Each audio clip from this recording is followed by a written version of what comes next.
Good afternoon, everyone. My name is Heather Colby, and this is the final project for this class and on my master's degree. So I'd like to just get right into it. So the assignment was to pick an article in which we thought we could propose a sentence for that might include restorative justice. So I chose an article about from South Carolina. Two boys aged 8 and 9 years old were using or playing with a rifle in a field. And they fired the rifle, and it shot a man in the back that was driving a tractor that was mowing the grass in the field. So it was a 60-year-old man that was clearing brush. The two boys shot the rifle, and it hit the gentleman in the back, and he died from those wounds. They were both charged and picked up with recklessly playing with the gun and being charged with involuntary manslaughter because it did have that reckless piece to it. South Carolina's law states that they're too young to be housed in juvenile jail because they're only 8 and 9 years old. So they were released to the parents' home at this time, and this happened in June of last year. So the facts have not really been released as to how they obtained the gun or whether the gun was in a protected place. So we are not going to discuss the parents' role in securing that gun and more focus just on the two young boys and how restorative justice might fit into this crime and the rectifying and providing justice. So the facts of the case, from what I read in the article, don't indicate that there was any malice or intent. So the boys did not fire the gun and aim it directly at a gentleman with the intent to kill him or cause him harm. And though when there is a crime like this, and certainly a death, the victim and the victim's family have a lot of very raw emotions. And the first impulse is to be reactionary and seek more retribution or punitive punishment versus having the thought that restorative justice might come in. So that would certainly be on the prosecution and the defense to work together to try and see if this would be applicable. I personally think that this would be a great case for restorative justice because there certainly should be consequences, but the age of the victims make it an important case to be considered. So under South Carolina law, involuntary manslaughter is a Class F felony that calls for 5 years in prison, and then upon release from prison, there's fines and probation that can be instituted. Now, if it is determined that there is reckless conduct involved in the commission of the crime, they can't increase that prison sentence, but still leave it at involuntary manslaughter. So the punitive punishment would be incarceration. However, I believe this is where restorative justice comes in. So there's a few things to think about. So based on their age, they legally cannot even go to the juvenile jail. So the juvenile jail houses kids from 12 to 17 and possibly up to 20 or 22. It really depends on the mental capacity of the person that's committed to the juvenile jail. So they can't even go into an incarcerated state technically for 5 years if they were sentenced with this involuntary manslaughter. Also, at their ages 8 and 9, let's think about it for a second. I mean, obviously it wouldn't be like a prison setting, but still it would be in a juvenile hall with other juveniles that are committing crimes. So they would be spending 5 years of the most important time of their lives from a developmental aspect incarcerated if that were allowed, by the South Carolina law.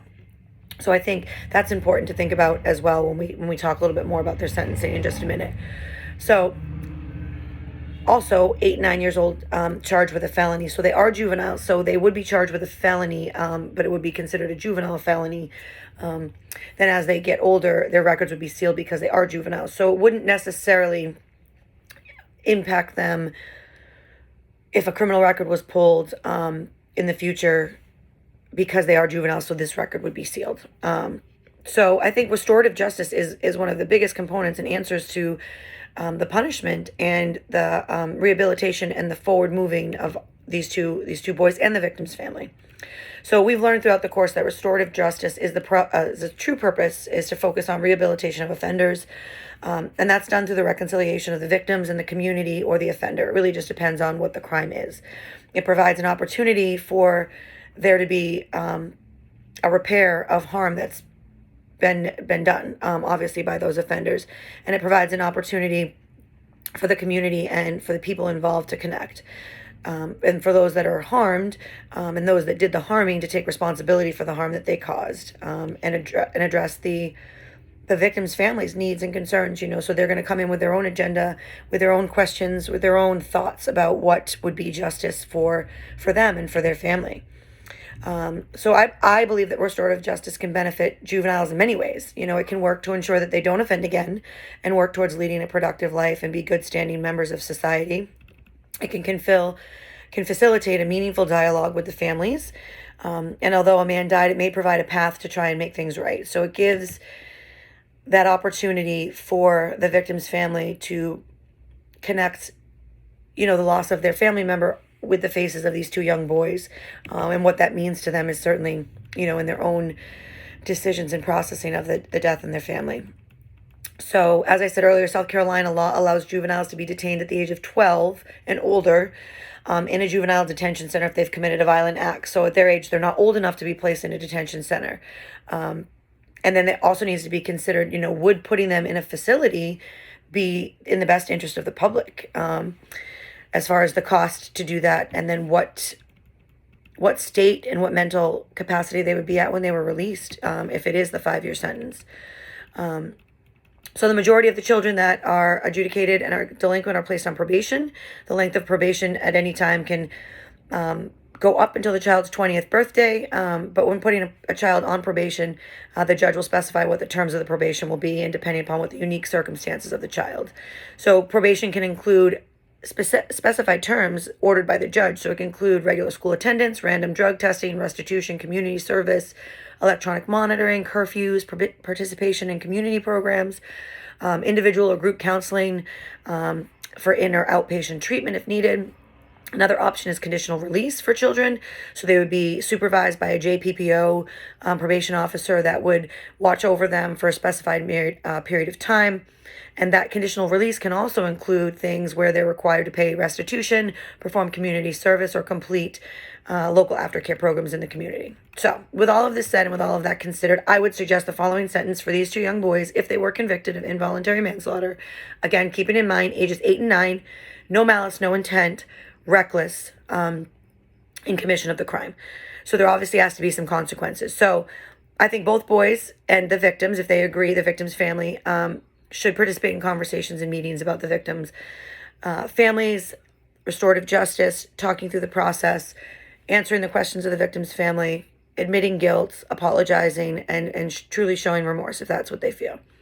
I think both boys should serve somewhat of a small time inside a facility. I know South Carolina law doesn't allow them to be committed. However, serving 30 to 60 days inside of a facility somewhere, I think would benefit them, for them to understand the consequences and the gravity of the crime that they did commit, although involuntary and with no intent. A conditional release, and I think it should include programs and counseling, community service, and I think they should work with gun safety advocates. I think that should be part of their sentence. Community service, if the family agrees, maybe also help and include them if they would like assistance with their farm now that they've lost that family member that did most of that work, if they can handle having the offenders that close to them. And then probation. So probation of the 5 years of the sentence that they would have received as if they were adults or of age, have that monitored, like I said, by a JPPO to include curfew, regular check-ins, school attendance, and the other things we mentioned earlier. Also, I think that it should be a stipulation, unfortunately, that they never own a gun in the future. So like if this was an adult committing this crime, they would be charged with a felony, which would severely impact their record.